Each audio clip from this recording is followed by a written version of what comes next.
It has been a bit of an epic journey getting here, but we are here. Where is here? Exmoor. Where else would it be? In fact, I'm actually parked at Brendon right now, which is a very small village in Exmoor National Park itself. The village hall's just over there, so that's where I am, in a car park, public car park. Good place for walkers to begin their adventures. And today we're going to be following the river all the way to Lynton and Lynmouth, potentially climb up the cliffs the other side to look at the Valley of the Rocks, which is a big, dry valley that geologists actually don't know that much about, and then walk back along the river. This is actually one of my favourite summer walks, but as you probably saw from the video on the way in, we've had a lot of snow. It's actually spring, it isn't winter, so the snow's been quite unexpected. There's some pretty decent snowdrifts, let's be real, but I still think it's such a lovely walk to do whatever the season, but obviously in the summer it's that little bit more popular and it's so picturesque walking along the river. It's just, oh, there are no words. But I think the best thing I can do is show you what it's like, show you the beauty, and let the landscape speak for itself. So in the meantime, let's get our boots on, and let's get ready. Alright, all done at the car, and just before we head off to Brendon itself, or because we've got to walk through the village, I thought I'd just show you the little information point that they've got here, in this little cute hut thing that I would love to live in. Let's see if it's open. Here we go.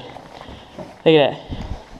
So this is Exmoor National Park information point. You can see the huge array of different wildlife that lives here and thrives here. And we've got this big old map. You are here. Actually, this is quite useful. So basically what we're going to do today then is we're going to walk to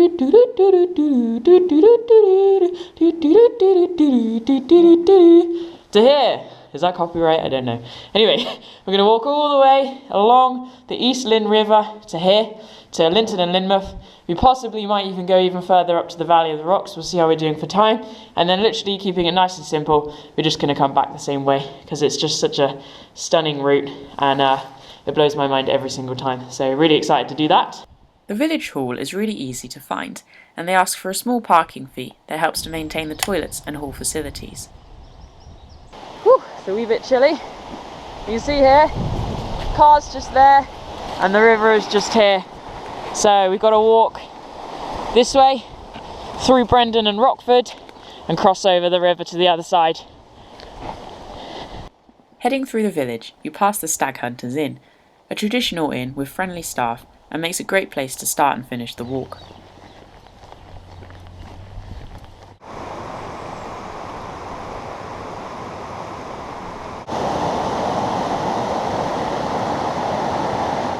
Okay, so we're on the other side of the river, hence it's now on my left as opposed to my right, and we're just joining this little footpath which we're just going to follow now all the way past some buildings and then into a more wild section that'll take us to a very beautiful place called Watersmeet House, which is owned by the National Trust. I'm not going to say any more till then, you just got to wait and see.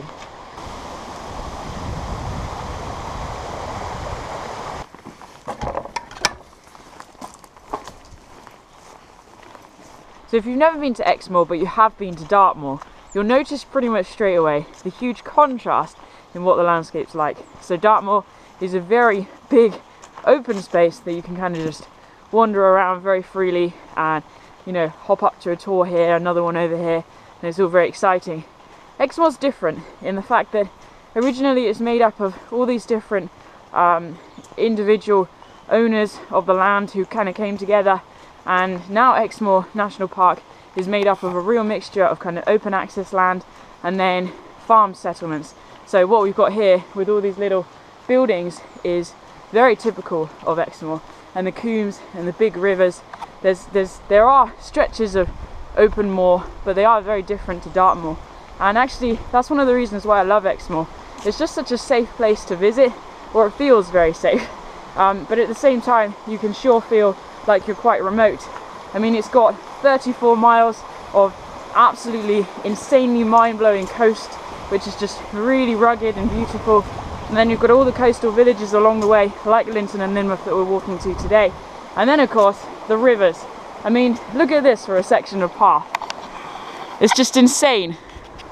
It's so beautiful and picturesque, and I feel like Dartmoor, oh, slippy, Dartmoor you wouldn't really describe as picturesque, you call it wild and rugged, whereas here it's quaint and picturesque, and it's just a nice place to be. As mentioned earlier, the walk follows the East Lyn River, which is formed at Watersmeet further up the valley, by the Haw Water. It runs past Brendon and then meets at Watersmeet House, where it's joined by the Haw Oak Water River, and then further downstream at Lynmouth, the West Lyn River as well. You can see some of the houses in front of us here, just on the other side of the river, and particularly on the beginning part of this walk, there are quite a few buildings just splattered along, or scattered along even, not splattered, the side of the river. And I often find myself thinking, my goodness, what an incredible place to live. But whilst the river can provide extreme natural beauty and certainly a noise to have to compete with, it's also can be a force for destruction as well that really puts us humans in our place. So in 1952, the East Lyn River, which meets with the other river at Watersmeet, the National Trust house that we're going to walk past in a bit, there's basically a big blockage, and all of the water from the rain came off the moors and the surrounding farmlands, and it all just came into these rivers and met at this blockage, which then broke through, and all that water rushed down to Lynton and Lynmouth on the coast and washed away 100 houses. All the businesses were destroyed and 34 people actually died. And there's a big building which has a memorial and information stuff in there, actually at Lynton and Lynmouth, kind of commemorating and recognising the force of nature and the fact that whilst this river can provide food and a livelihood for people to fish in, and also just a wonderful place to be able to explore and experience, you know, you have to respect nature as well. So it's a real eye-opener, but we'll have a look at that memorial when we get there.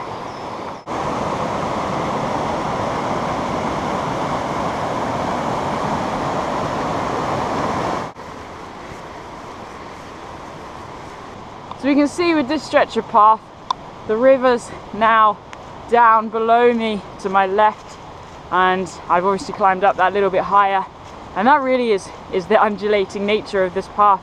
It just goes up and down a little bit, and then up and down a little bit more, and then up and down a little bit more, and then you end up at Watersmeet, and then you press on up and down even further to Lynton and Lynmouth. But I think this walk, kind of circular, is about 9 miles. Of course, it's a little bit further if you press on to the Valley of the Rocks on the other side of Lynton and Lynmouth. But we'll see how we go today with time. It's actually just gone past 1 o'clock. Had a bit of a slow journey getting here. But honestly, I can say now that I am here and out and about, it just feels so good. This is such a peaceful place to explore. And I'm here on a Thursday at the moment, so I'm not expecting to see too many people. And I'm just going to enjoy the quiet.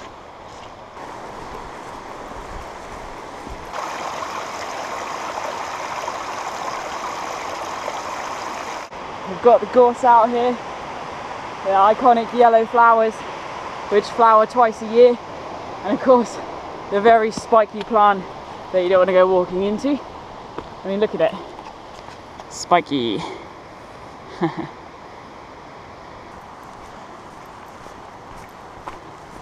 we've just come down to a quieter section of the river, and I thought this would be an opportune time just to have a chat about the woodland that I'm walking through, and of course the different wildlife we can see on the river itself.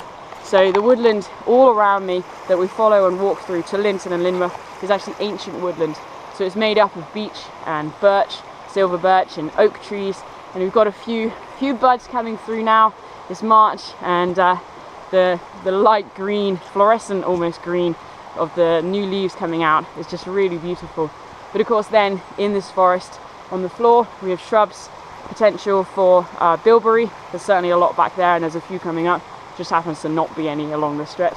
We've got all the different types of mosses, really soft, like horsetail moss here, red feather moss, just along the side of the bank here. And then of course, all the different wildlife that can live here as well. So as I'm walking along, I'm listening to our very British songbirds. You've got robin and blackbird and great tit and blue tit. You've got the potential of seeing on the river kingfishers and herons. And then of course there's mammals. You can see foxes wandering through the forests. There's no big predators like bears or wolves, which is kind of a relief, I suppose. But then also on the river itself, you might just see signs of otters, see their scat or the remains of shellfish that they've torn apart. And then even in the water itself, it's just thriving with wildlife. You've got trout and you've got little minnow things. And I'm no fish expert, but there's certainly a lot of different fish that live in these rivers. And it's so important when you're out here just to take the time to connect with the landscape, to listen, to smell, to see, and just to really find your place in it. And that's just exactly why I love coming out here. And I feel for myself it's important just to have that time alone, just to find my place in the world that I live in.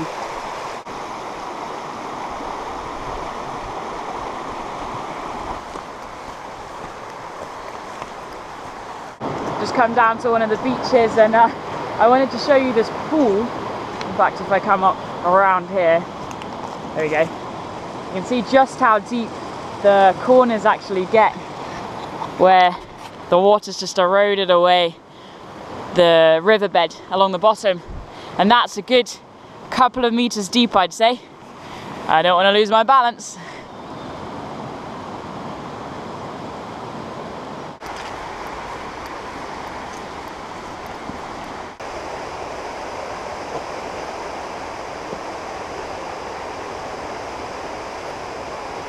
Right, so here we are at Watersmeet House, which is just there. I've just got a sign proving it's 2 miles to Lynmouth, which is awesome. So this is kind of the halfway point between Brendon and Lynmouth itself. So realistically, it's probably about 4 miles along the river and then 4 miles back. So it is about an 8 or 9 mile walk. But anyway, this is, what is this? This is Watersmeet House. So we've got a little board here just proving it's National Trust. We've got toilets. I don't even know if they're open yet. It might be a little early in the season, but it's just a real nice place to come. And this is the meeting point of the 2 different rivers, which is what I'll show you now.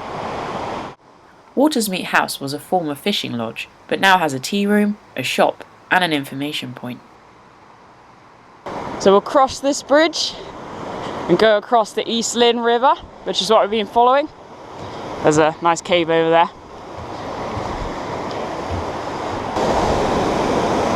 And that, my friends, is a pretty decent waterfall, I feel. Really impressive.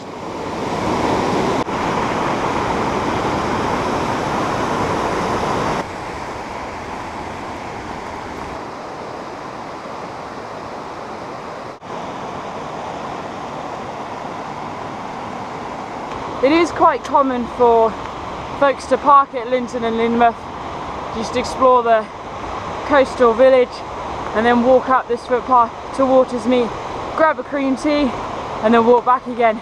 And it's still a pretty decent 4 mile circular. It's a really nice walk to do just if you're out with family for the day and you just want to come and explore Exmoor. It's safe, it's easy to find, and obviously it's stunning as well. But I just mentioned cream teas. Now my family and I have a little bit of a tradition. So I've grown up doing this walk, and every time that we do it, we get a cream tea. So I'm on my own and I'm like, is this something I do? So I might just get a cream tea. I've got to keep tradition, that's what it's there for, right? But we'll see what time it is when we get to Lynton and Lynmouth anyway. And just taking my time and enjoying the day, if I'm honest. It's just so good to be out.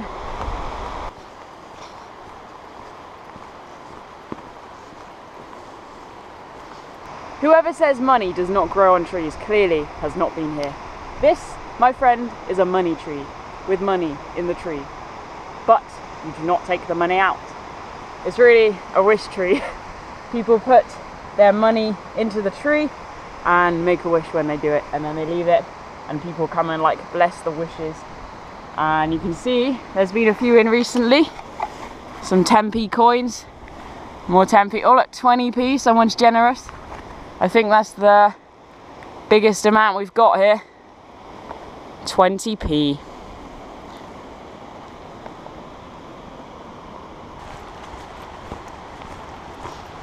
Hello, you're nice. Hello. Just had lunch. Oh, good. Just walking along real close to the river now. You really get a feel for its force when you see all of the giant boulders and trees that are just scattered in its path.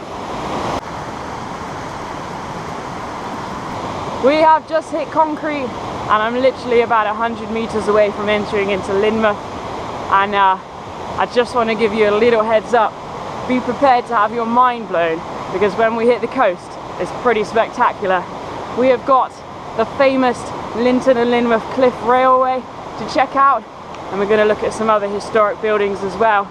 But as I say, for me, my personal highlight is just the coast and the views that we'll get when we hit the seaside. Lynmouth lies 210 metres below Lynton, which sits at the top of the gorge. It's a curious place and has many quirky independent seaside shops, which are awesome to explore.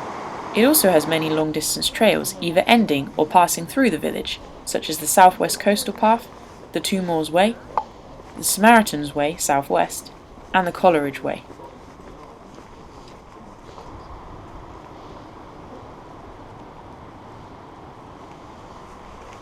Just heading up into the Flood Memorial Hall. It's open, so I thought we could have a look.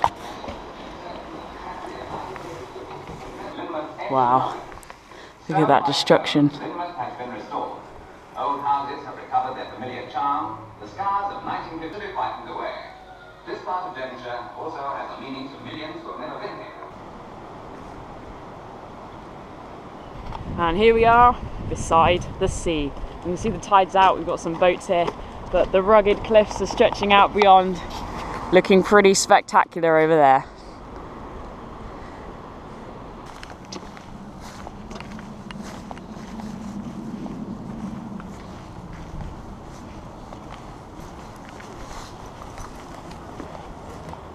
It's really quite impressive with the tide out.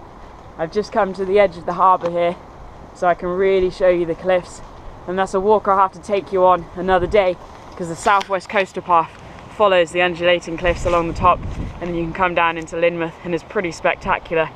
But we've got this parkland here as well on the side, which is a very popular place. People go there in the summer, have picnics, walk their dogs, and then you've got falling rocks all around here, and there's the pretty spectacular cliffs.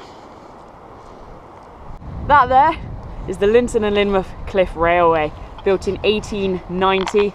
It's 263 metres long, and it goes all the way up to the top. And you can see the cart at the top at the moment. We'll go and have a look at the station house just at the bottom there, but I don't think we got time for a ride today, which is a shame, but it sure is good fun going up there. And as I'm sure you can guess, the views are spectacular from the top.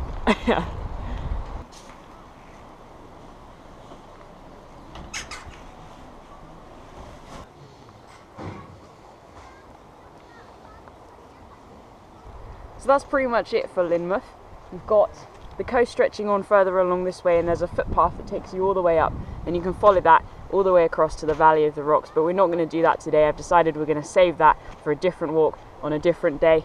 But I just want to show you, just because it really is absolutely insane, the cliff views again from over here. You can just see a little bit more. They're just pretty spectacular, and you can see all the geology, all the different colours of the rocks. It's very impressive.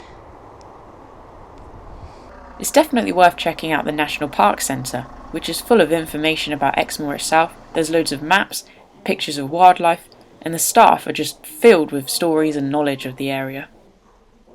Right then, before heading back, I think the only sensible thing that can be done is to stop for a cream tea. Gotta do it. I'm giving in, and I'll show you the pub that has the best cream tea that I've ever had. It's just along the road a little further. The Ancient Mariner, also called the Bath Hotel, has the best cream tea I've ever had in my life. It's a little pricey, but the scones are huge and the staff are super friendly, so it's quite an experience. The only question that remains, is it jam or cream first?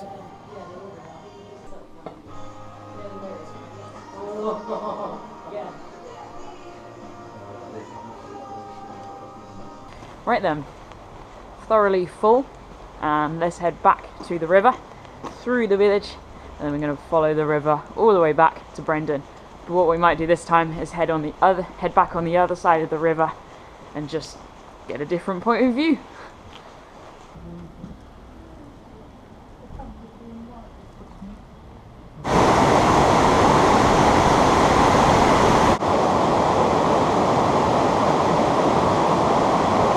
Crossing onto the other side of the river now. We've got this beautiful wooden bridge.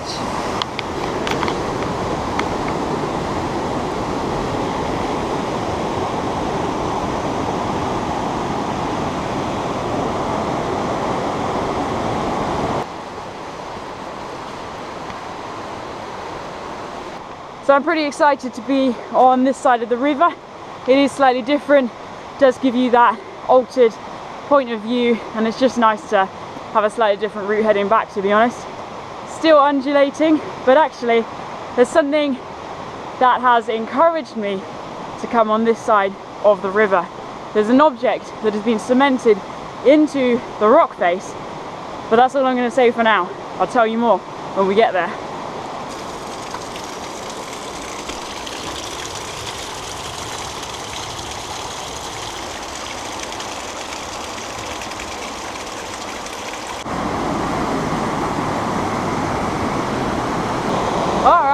So, my mystery object is just about to appear, and I see they've actually put a plaque up to tell us a little bit about it. So that makes me sound quite unknowledgeable, but I'll show you it anyway. What we've got here is a ginger beer bottle.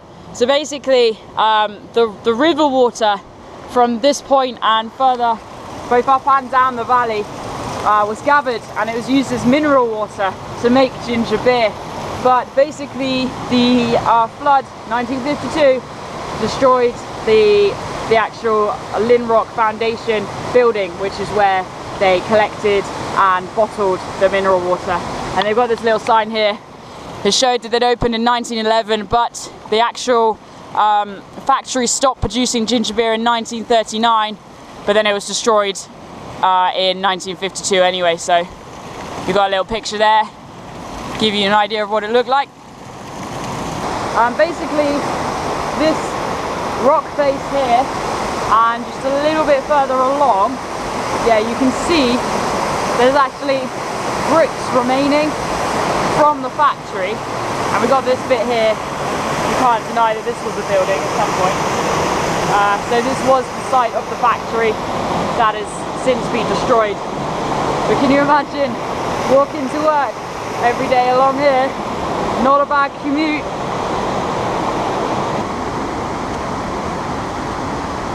It's kind of at this point that you get a real sense for the scale of the valley. I mean, look at this rock face up above me. That's a pretty decent height. I haven't got my map accessible right now, but I'll be able to see how high that is. Still, we're not going that way, so it's okay.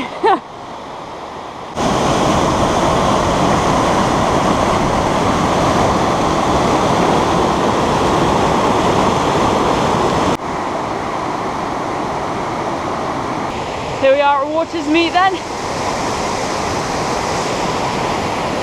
Seriously, that waterfall never fails to amaze me.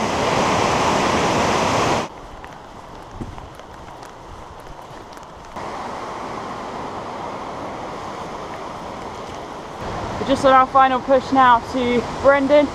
Gone past Rockford. We've got the road that we take back home, just running parallel to my right. And we're just following on the final stretch of the path. This is going to take heron, heron, heron, heron, heron, heron, heron. Yes, I saw one. Woo! Wow, that was amazing. And my reaction was not amazing, but the heron was amazing. Oh man, you know, I think actually that's one of my favourite things about walking, is you just never ever ever know what is going to be around the corner, whether it's a rockfall or an animal or someone nice to talk to. It's just amazing to be out here and just take everything as it comes. there's only a certain extent to which you can plan and predict, and the rest of it is the unknown. Ah, I love herons. Anyway, what was I talking about? Oh yeah, we're nearly back. That's basically all I was saying.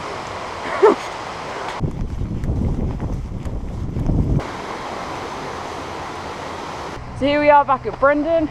This is the little square bit that we walked past earlier, and the car and the car park's just up the road here. So it's kind of a decent place to conclude. If you wanted to finish in style, there's the Stag Hunters pub. You could grab a drink and a bite to eat there. But that's pretty much it for the walk. It's been a pretty decent length. The weather has been good. The river has been stunning. The wildlife, insanely beautiful. And I'm just thankful that I could come here and share this experience with you today. If you have any questions, if you'd like to know more about this walk or visiting Exmoor, do not hesitate to drop me an email, comment on this video, like and message me on my Facebook page, Sony Fresh Productions. But until next time, enjoy your adventures and stay wild.